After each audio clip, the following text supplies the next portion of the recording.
Well, hello, Stampers. It's the Pampered Stamper, and welcome to Sweet, Sweet Tuesdays.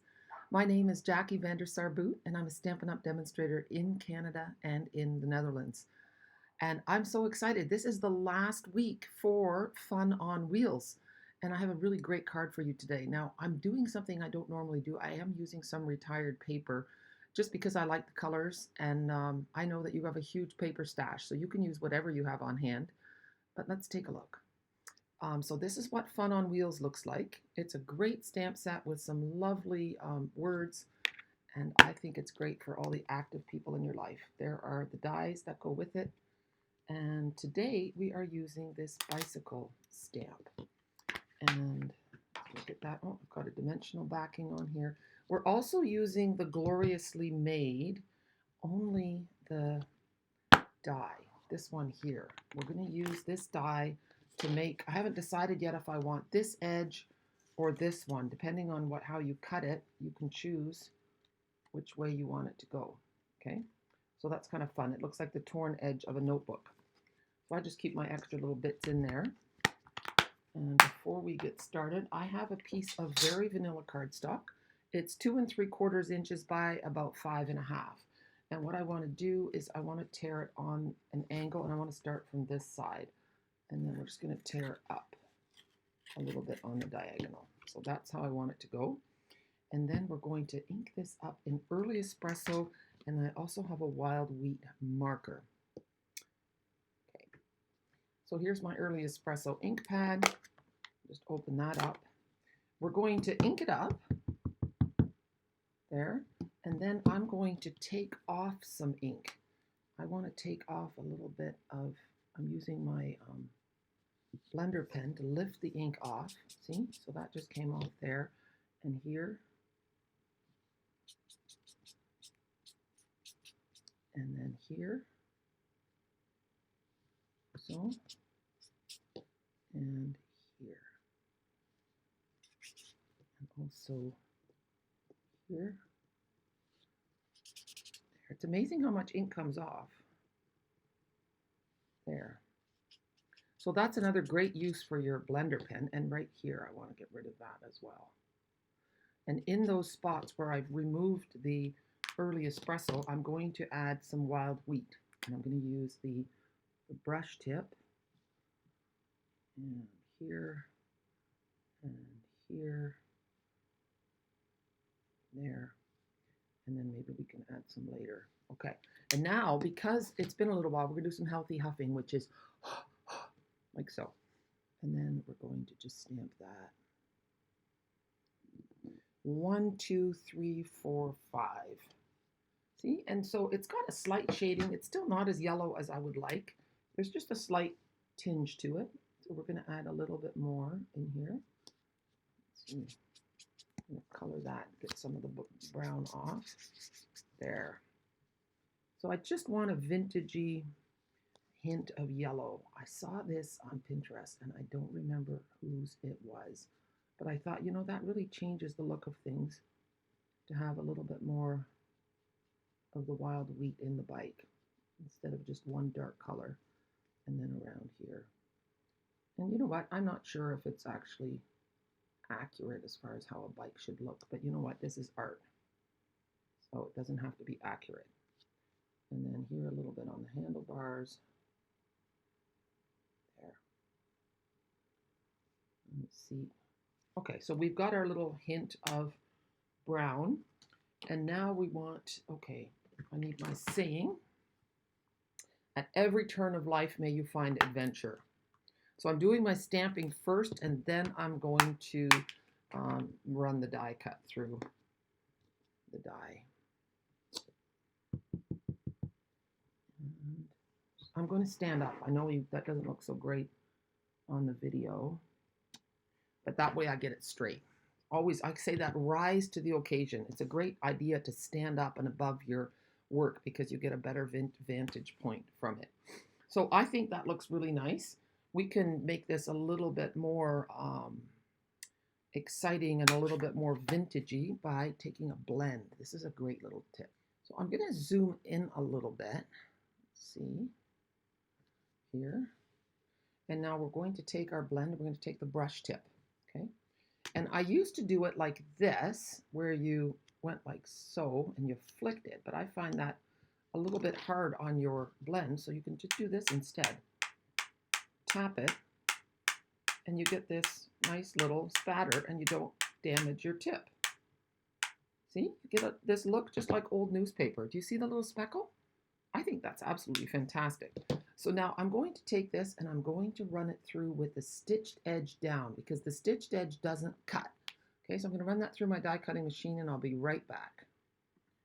So here you have the two side by side. We have one with the stitching and one without. Which one is your favorite? Let me know in the comments. And I think it's nice to have the option. I'm not quite sure which one I like better either.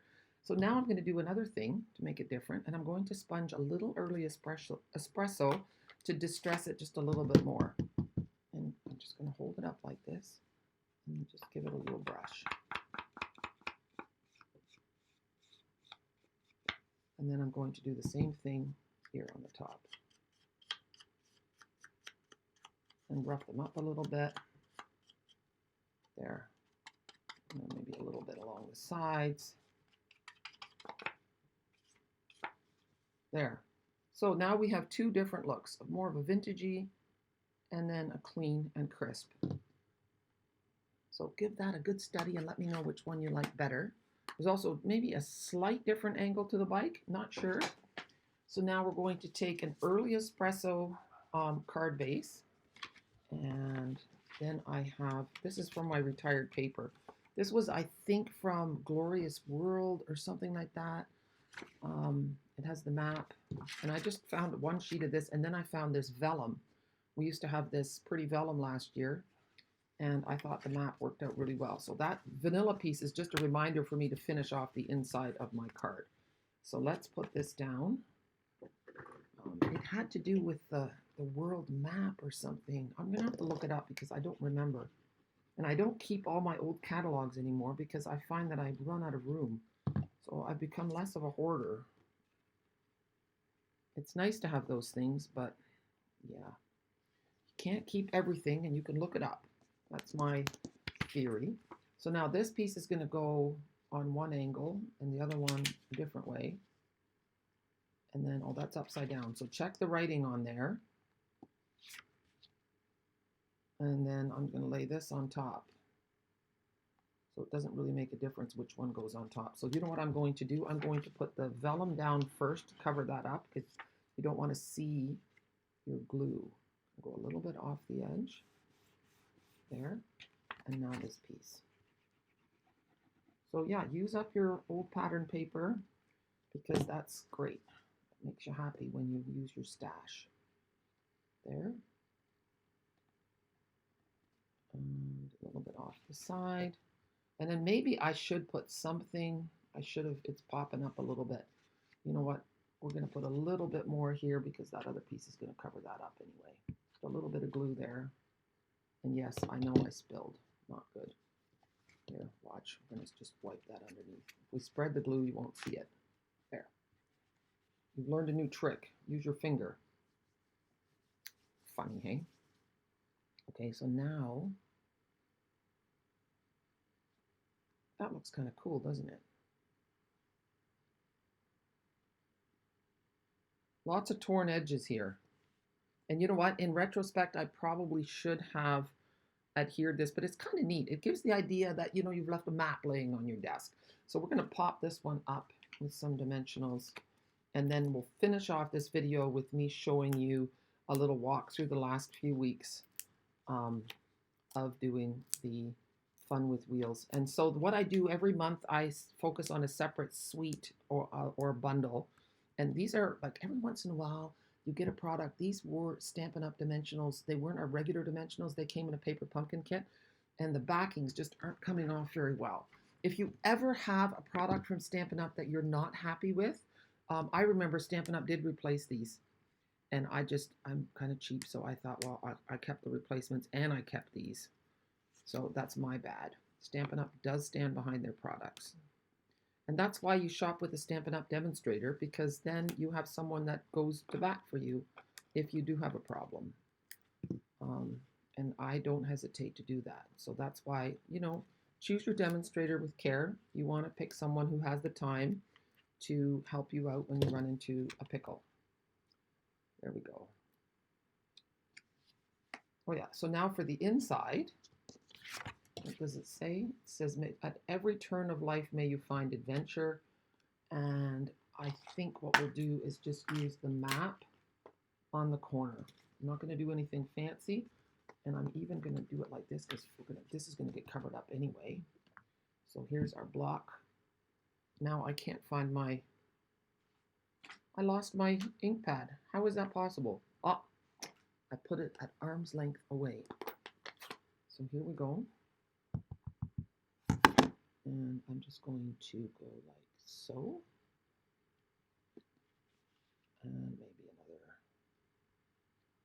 there. So that just ties it together. It's not a naked inside. I'm going to leave the blank because I don't know who's going to get this. And you know what? I haven't used enough of these other stamps. I've been using the bicycle a lot. Maybe it's because I like to bike. There. How nice is that? Now we've got it finished. Leave the inside blank because you don't know who it's going to go to. And I will often put a sticky note inside the card and say, you know what, and write my note on the sticky note, and then people can re-gift the card to someone else. And that way you're recycling in a good way. There. Okay, let's find the other cards that I did. Okay, so there we have today's card. Then we have last week's card. And I think I have them in the right order. This one and this one.